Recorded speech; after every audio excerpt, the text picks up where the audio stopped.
Okay, in this video, we're going to go over a reaction mechanism. And a mechanism is a sequence of these very elementary steps, so like baby steps, where overall reaction would actually occur. And you have to make sure that these elementary steps are going to agree with the rate law that we just went over.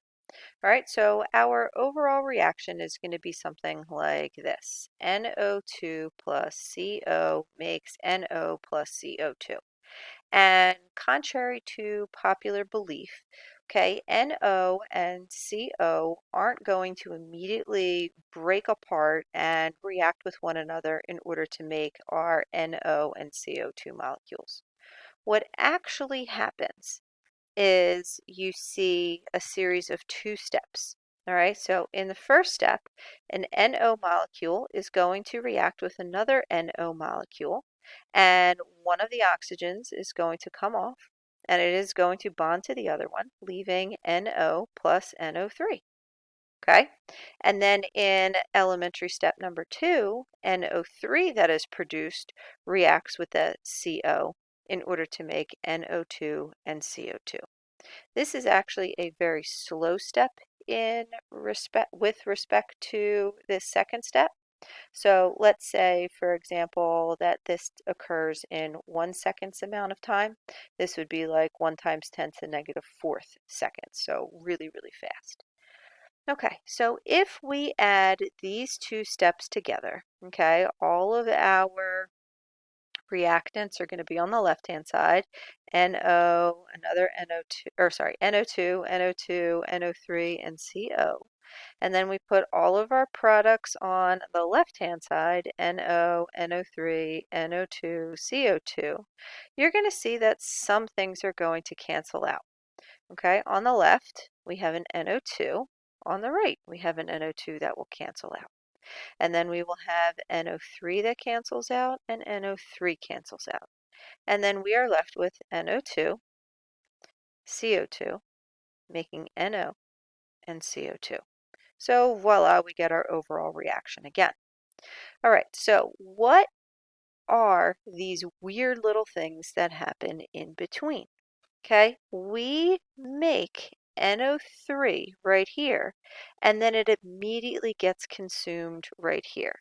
So NO3 is referred to as an intermediate. Okay, an intermediate. It's an intermediate part of our reaction, something that is produced in one step and then immediately consumed in another. It's not a catalyst. Okay, so we have to be very careful with that. All right, it is something completely different.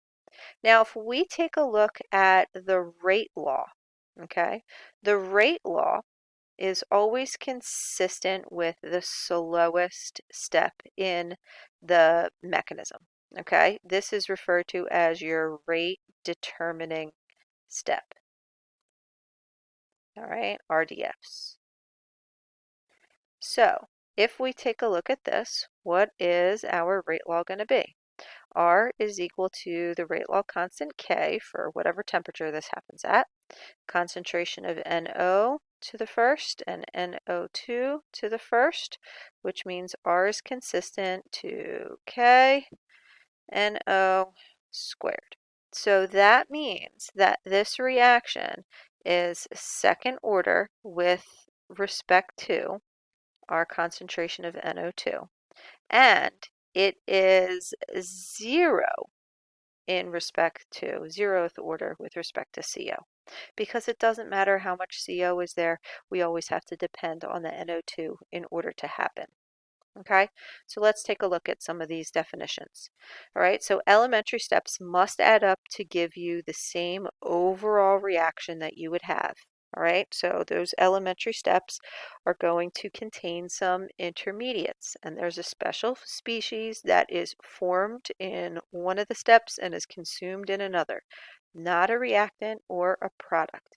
And the mechanism must be consistent with that rate step. Okay, and that rate law is going to be determined by the slowest step for the mechanism, and that's something that data would give you.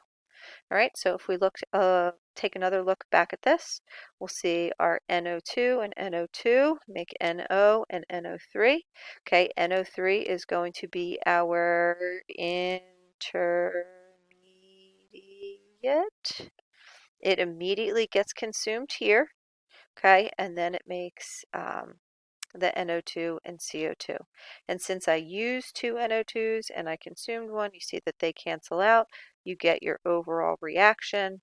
And as we already saw, okay, it is consistent with the slowest step to be the rate determining step. It is second order with respect to NO2 and zero order with respect to CO. So overall, the rate is a second order reaction and very dependent on how much NO2 we have and not dependent at all on how much CO2 or CO we end up having. All right, so that is our reaction mechanism and our rate determining steps.